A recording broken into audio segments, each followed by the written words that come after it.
जय हिंद। स्वागत है भगत सिंह जी के क्लास में। हम लोग देख रहे थे RRBLP टेक्नीशियन 2018 के क्वेश्चन पेपर 21/8/2018 के फर्स्ट शिफ्ट के क्वेश्चन पेपर। इसके कुछ क्वेश्चन हम लोग पिछले सेशन में देख चुके थे, आज उससे आगे देखेंगे।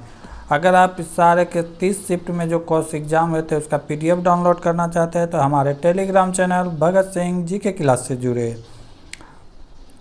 मैं इसी तरह रेलवे का सारा क्वेश्चन आप लोग के बीच लाऊंगा। 2016 के बाद जितने भी ऑनलाइन एग्ज़ाम हुए होंगे, जैसे NTPC हो गए, RPF हो गए, ग्रुप D हो गए, रेलवे टेक्नीशियन हो गए और जाके LP होंगे, सारे के सारे क्वेश्चन हम लोग आपके बीच लाएंगे इसी तरह। अगर वीडियो ज़्यादा अच्छा लगे तो लाइक कर सकते हैं, अन्यथा कोई दिक्कत की बात नहीं है, बस आप किसी तरह लाइफ में सफल हो जाए। देखेंगे आज का पहला क्वेश्चन।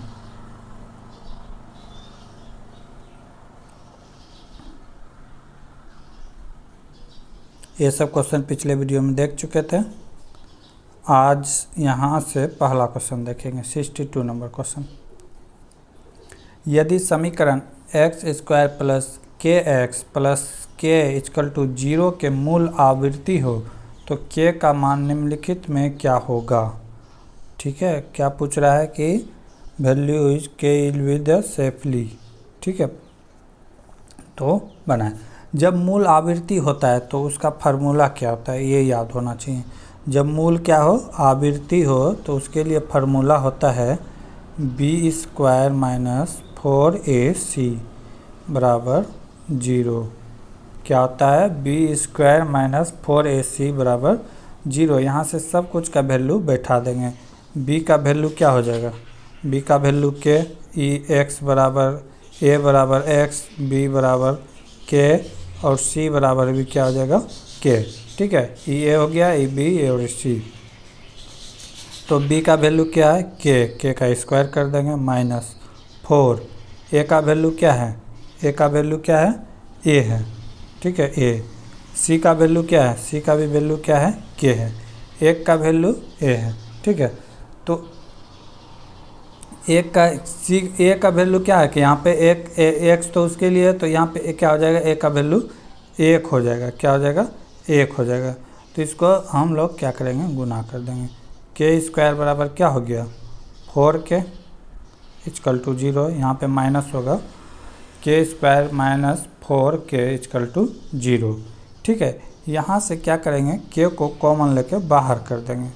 यहाँ से क्या करेंगे, कॉमन ले लेंगे k बाहर, तो अंदर क्या बचा k - 4, k - 4 बराबर 0।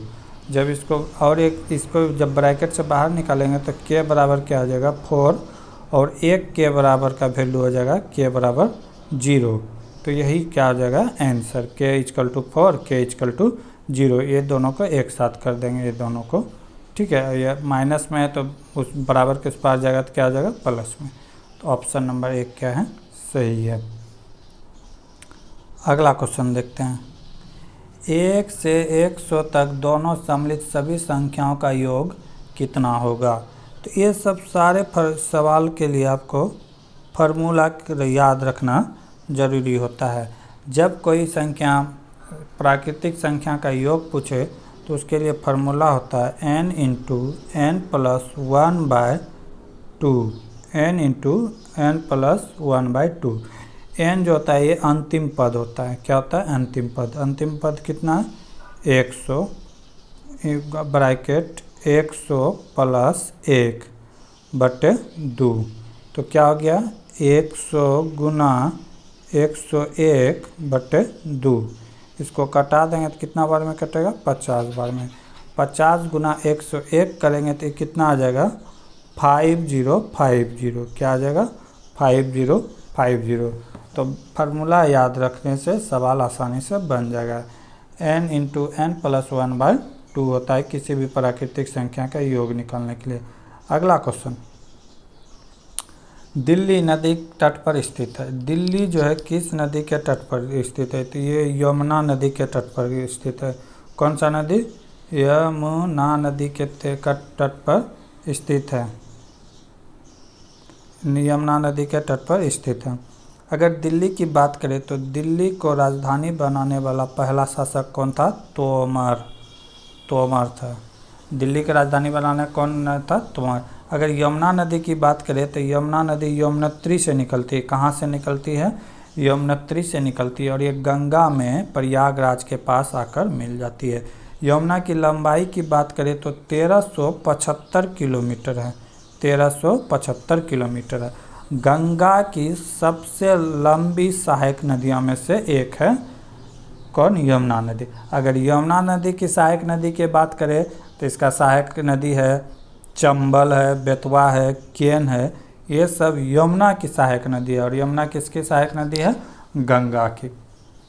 ठीक है। दिल्ली वर्तमान में भारत की राजधानी है। जो कब बना था? 2011 में घोषणा हुई, 2012 से 1911 में घोषणा हुई और 1912 से राजधानी है। लेकिन राजधानी की दर्जा कब मिली? 69 पर। यदि किसी एक सेल में समजातीय किए जा सकने वाले इलेक्ट्रॉन की अधिकतम संख्या किस सूत्र पर निर्धारित है? कह रहा है कि किसी सेल पर जो इलेक्ट्रॉन भरते हैं, ठीक है, किसी सेल पर जो इलेक्ट्रॉन भरते हैं उसके लिए फार्मूला पूछ रहा है कि क्या होता है। तो इसको जैसे 1 2 3 करते हैं तो इसमें फार्मूला लगता है 2n²। पहला सेल के लिए 1 का वैल्यू 1 रखेंगे, दूसरा के लिए 2, तो पहला जब 1 रखेंगे तो 1 का स्क्वायर इंटू 1 का स्क्वायर क्या हो? यहाँ पे ज़्यादा से ज़्यादा कितना रह सकता है? 2। इसमें कितना रह सकता है? 8। इसमें कितना रह सकता है? 18।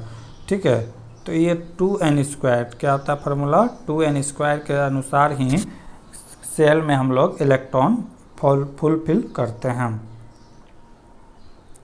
कौन सा प्रसिद्ध भारतीय अर्थशास्त्री राजनीतिक में शामिल हो गया और अब पश्चिम बंगाल सरकार के वित्त, वाणिज्य और उद्योग मंत्री रहे हैं? तो ये कौन है? अमित मिश्रा। अगर किसी चालक का प्रतिरोध आधा कर दिया जाए तो इसका ऊष्मीय प्रभाव क्या होगा? क्या कर रहा है? इसका ऊष्मीय प्रभाव क्या होगा? इसका ऊष्मीय प्रभाव होता है, फार्मूला देखेंगे कि ऊष्मीय प्रभाव बराबर क्या होता है?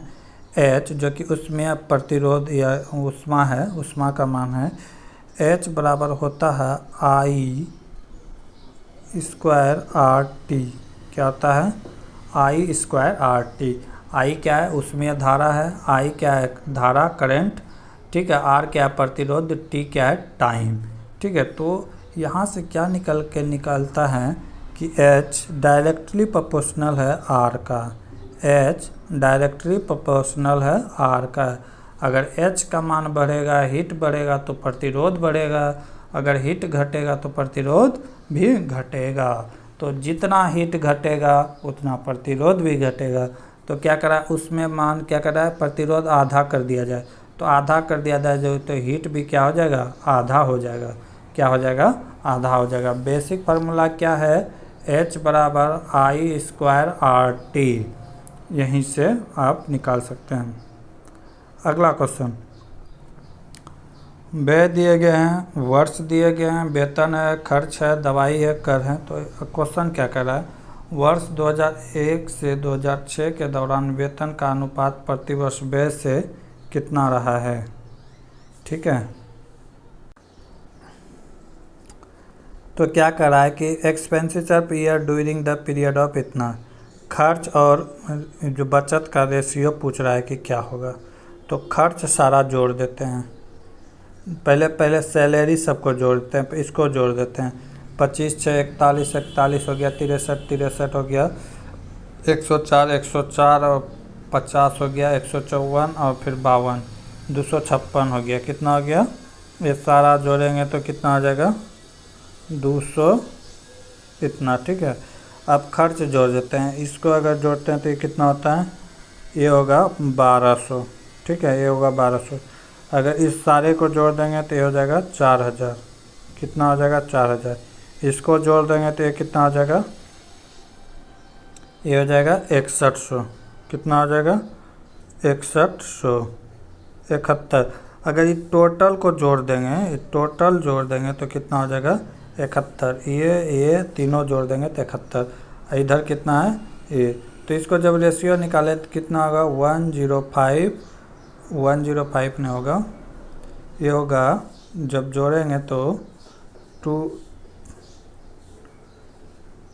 जोड़ने के बाद आएगा 216, इस सब को जोड़ेंगे इसको और इसको तो ये आएगा 61। तो रेशियो यही हो जाएगा 216:61। अगला क्वेश्चन, जब 21 न्यूटन के एक बल को 3 किलोग्राम द्रव्यमान वाली वस्तु पर लगाया जाता है तो उत्पन्न त्वरण कितना होगा। तो क्या पूछ रहा है, उत्पन्न त्वरण कितना होगा। F बराबर होता है ma, m यहाँ पे क्या है, मास है, ये क्या यहाँ पे त्वरण है, एक्सेलरेशन। तो यहाँ पे F का भी मान दिया हुआ है, F का मान दिया हुआ है कितना, 21 न्यूटन। कितना दिया गया है, 21 न्यूटन। m का मान दिया हुआ है 3 kg। पूछा है त्वरण निकाल सकते हैं, हाँ निकल जाएगा। 3 से इसको क्या कर देंगे, डिवाइड कर देंगे, कितना हो जाएगा 7 मीटर पर सेकेंड स्क्वायर, क्योंकि त्वरण का एक इकाई जो होता है, यूनिट होता है, क्या होता है, मीटर पर सेकेंड स्क्वायर। तो ये कितना हो जाएगा 7, ठीक है, 7 मीटर पर सेकेंड स्क्वायर। या त्वरण बराबर आप निकालेंगे तो क्या होगा, F/m, ठीक है। तो ये मेन फार्मूला होता है, इसे याद रखना है आगे के सवाल के लिए। वेट शामिल करने के लिए एक टेलीविज़न का मूल्य 14,000 रुपये है। यदि वेट का दर 12% हो तो टेलीविज़न का मूल्य कितना होगा, टेलीविज़न का मूल्य कितना होगा। यहाँ करना कुछ नहीं है, 100% का वैल्यू दिया हुआ है कितना, 14,000। कितना दिया हुआ है, 14,000। तो 12% वेट मतलब होता है छूट, तो छूट 100% में 12% चला जाएगा तो कितना हो जाएगा, 88% बराबर क्या होगा, मान लिए x, तिरछा तिरछी गुना कर देंगे, 14,000 गुना 88/100, 00 से 00 कैंसिल, इसको गुना कर देंगे 88 × 140 से, तो ये आ जाएगा आपका 12,200। कितना आ जाएगा, 12,500 आएगा, 12,500। अगला क्वेश्चन, पौधे का नर प्रजनन अंग क्या होता है। तो ये होता है पुंज केसर, स्टैमेन होता है। अगर फीमेल की बात करें, मेल की बात करें तो वर्टिका, स्टाइल होता है। अगला क्वेश्चन, समीकरण x² - 6x + k का वैल्यू 0 है तो है, जिसमें से एक मूल्य x बराबर 2 है तो दूसरा मूल्य क्या है, ज्ञात करना है। मूलों का योग होता है alpha plus beta equal to -b/a। Formula आता है मूलों का योग, दोनों मूलों का योग क्या होता है, alpha plus beta equal to -b/a। Alpha का वैल्यू दिया हुआ है कितना है, 2, अल्फ़ा का वैल्यू दिया हुआ है 2, बीटा का नहीं दिया, प्लस बीटा। बी का वैल्यू क्या है, यहाँ पे b 6 हो जाएगा, ये a का वैल्यू है, ये b और ये c का, b का वैल्यू क्या आ जाएगा 6, a का वैल्यू कुछ नहीं तो क्या हो जाएगा 1, ठीक है।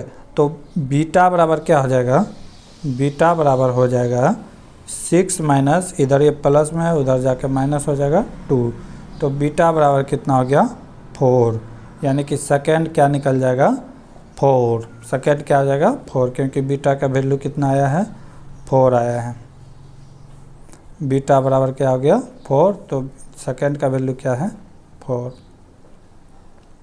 अवतल दर्पण में वस्तु को अनंत पर रखा जाए तो छवि बनेगी। कारा अवतल दर्पण में वस्तु को कहाँ रखा गया है, जब वस्तु को अनंत में रखा गया है, अवतल दर्पण हो गया और वस्तु को क्या बोल रहा है कि अनंत पर रखा गया है।